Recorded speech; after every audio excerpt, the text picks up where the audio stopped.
Merhaba, welcome to Turkish Language Academy. Today, I'll share my personal journey of learning Turkish, including tips and strategies that worked for me. If you're learning Turkish or considering starting, this video is for you.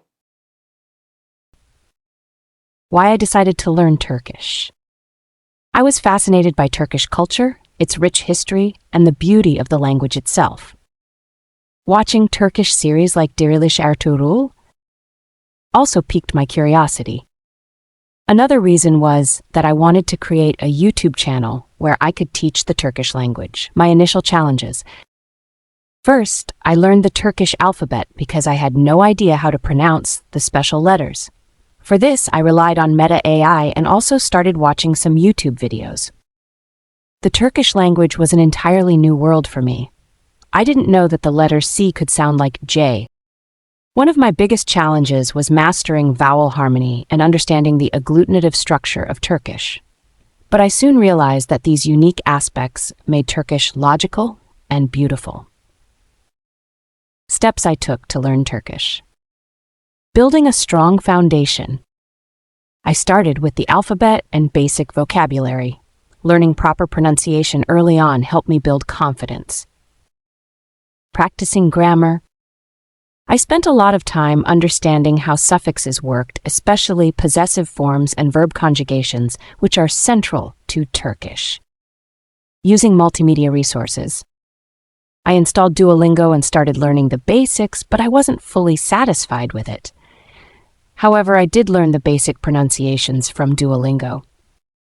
I used Meta AI, but I wasn't satisfied with it because it made mistakes.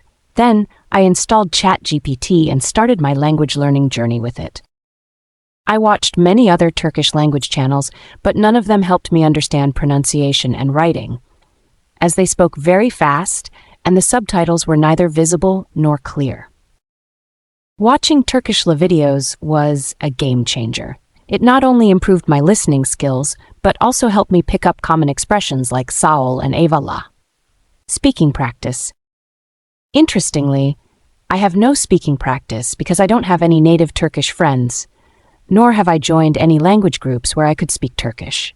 Yes, but I practice speaking Turkish with myself. What worked best for me? To remember the basics and learn advanced Turkish, I started my YouTube channel, Turkish Language Academy. Whatever I learned, I transformed into flashcards, created video lessons from it, and uploaded them to my channel. If I can do it, so can you. The key is to enjoy the process and celebrate small victories, like understanding a Turkish song or holding your first conversation. That's how I learned Turkish. I hope my journey inspires you. Let me know in the comments why you're learning Turkish and your biggest challenges. Don't forget to like, share, and subscribe for more tips and lessons. Kendine iyi bak.